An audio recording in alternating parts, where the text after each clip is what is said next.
আসসালামু আলাইকুম, কেমন আছেন সবাই? আজকে হঠাৎ করে দুজন প্ল্যান করলাম যে কেএফসিতে যাব। আমাদের বাসা থেকে কেএফসি খুব একটা দূরে না, ওয়ারিতে কেএফসি। তো আমরা দুজন হঠাৎ করে প্ল্যান করা, দুজন সাডেনলি চলে গেলাম কেএফসিতে। প্ল্যান করেছিলাম যে বার্গার খাবো। অনেক দিন ধরেই ভাবছিলাম যে একটু বার্গার খাবো, কিন্তু হয়ে উঠছিল না। তো ঘুম থেকে ওঠার পর হুট করে মনে হলো যে না, আজকে খেতেই হবে বার্গার। তো আমাদের এখানে কুডোস নামে একটা রেস্টুরেন্ট আছে। তো ওই রেস্টুরেন্টের বার্গারটা আমার বেশ ভালোই লাগে, কিন্তু ওখানকার বার্গার খেলে আবার কেন যেন একটু প্রবলেম হয়। তো পরে ঠিক করলাম যে না, কেএফসিতে যাই, ওখানকার বার্গারটা খেলে মনে হয় ভালো হবে। তো ক্লাসিক জিঙ্গার যে বার্গারটা আছে ওটা আমি নিয়েছিলাম, আর ডাবল ডাউন যে বার্গারটা সেটা হচ্ছে আপনাদের ভাইয়া নিয়েছিল। তো আমরা দুজন মিলে বার্গার খাচ্ছিলাম, নানান বিষয়ে গল্প করছিলাম। তো বাইরে খুব একটা রোদ ছিল না আজকে, ঢাকায় একটু জ্যামও কম।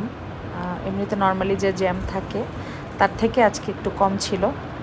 ভাবছিলাম যে আজকে গরম যেহেতু কম আছে তো যাওয়া যায়। এমনিতে নর্মালি যে গরম থাকে, এত গরমের ভিতরে তো আসলে বাইরে কালো বোরখা পরে কোনোভাবেই যাওয়া যায় না বা থাকা যায় না, অনেক কষ্ট হয় আর প্রচুর ঘাম হয়। খুব বেশি সোয়েটিং হওয়াটা তো শরীরের জন্য ভালো না। এমনিতেই গরমের কারণে রান্নাবান্না করতে কষ্ট হয়ে যায়। এত গরম যে কি বলবো। যারা ঢাকায় থাকেন বা ঢাকার পার্শ্ববর্তী এগুলোতে থাকেন, বা আমাদের থেকেও যারা উত্তরবঙ্গের মানুষ আছেন তাদের কষ্টটা আরও বেশি, কারণ উত্তরবঙ্গে এখানকার থেকে আরও অনেক বেশি গরম। তো গরম যে কেমন ব্যাপার, মানে এটা যারা ভোগ করে তারাই জানে। যারা 24 আওয়ার্স এসির ভিতরে থাকে তারা আসলে খুব একটা বেশি গরমের কষ্টটা ভোগ করে না বা ভোগ করে উঠতে পারে না। তো তারা বুঝবে না। তো আমরা তো মধ্যবিত্ত মানুষ, আমাদের কাছে আসলে গরম সহ্য করাটা খুব স্বাভাবিক বিষয়। আমাদের ইচ্ছে থাকুক বা না থাকুক, আমাদেরকে গরম সহ্য করতেই হবে।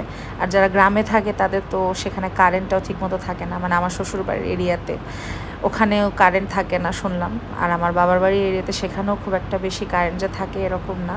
শুধুমাত্র ঢাকাতেই কোনো রকম একটু কারেন্ট থাকে, বাট ঢাকার পার্শ্ববর্তী যে গ্রামের যে এরিয়াগুলো, এগুলোতে আপনার পল্লী বিদ্যুতের খুবই বেহাল অবস্থা। জানি না বিদ্যুতের কতটুকু কি উন্নতি হয়েছে বা হচ্ছে বা হবে, সেটা আল্লাহই ভালো জানে। তো সাফারিংসের আসলে মানুষের কোনো অভাব নেই। যারা দেশের বাইরে থাকেন তারা আল্লাহর রহমতে অনেক ভালো থাকেন। তারা আসলে, আমি শুনলাম যে যারা খুব ভালো সিটিতে থাকেন, দেশের বাইরের যে পশ সিটিগুলো আছে সেগুলোতে থাকেন, তারা নাকি বলতেই পারেন না যে গরম কি জিনিস, কারেন্ট যাওয়াটা কি জিনিস। আর আমরা প্রতিদিন এটার কম বেশি শিকার হই। আমার বাসার যে এরিয়াটা, এখানে মাঝে মধ্যে কারেন্ট যায়, তারপরেও জেনারেটর লাইন থাকার কারণে খুব একটা বেশি সাফার করতে হয় না। গতকালই যখন রান্নাবান্না করছিলাম, এত কষ্ট হচ্ছিল কি বলবো। পুরো শরীর মনে হয় যে রান্না করতে যতক্ষণ ছিলাম গোসল করে ফেলছি ঘামে, এমন একটা অবস্থা। তো কালকে শরীরটা খারাপও হয়ে গিয়েছিল, এই জন্য কালকেই বার্গার খেতে ইচ্ছা করছিল। তো কালকে শরীরটা খারাপ থাকার কারণে আমি দেখা যায় রাতে একটু বেশি ঘুমিয়েছি। আমি এই জন্য রাতে সন্ধ্যার দিকে বের হবো ভেবেছিলাম, কিন্তু আমি সন্ধ্যা হওয়ার টাইমেই একটু ঘুমিয়ে পড়েছিলাম, তো যেতে পারিনি।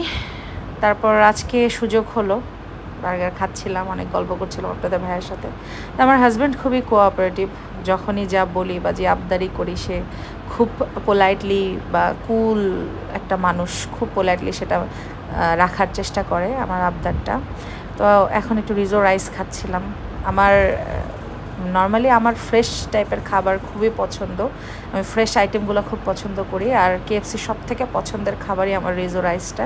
ওদের রাইসটা এতটা ফ্রেশ হয়, আমার খেতেও ভালো লাগে, মন মতো হয় আর কি। কিন্তু অন্যান্য জায়গায় একটু ফ্রাইড রাইস খেতে গেলে আল্লাহ কি অবস্থা, মুখে মনে হয় তেলে জরাজীর্ণ হয়ে যায়, তো আমি খেতে পারি না। তো এখানকার খাবারটা আমি ওভারঅল খুবই এনজয় করি, এখানকার খাবারগুলো ফ্রেশ হয় কেএফসির। তো যাই হোক, আপনাদের সাথে অনেক গল্প করলাম। সবাই ভালো থাকবেন। আসসালামু আলাইকুম, আল্লাহ হাফেজ।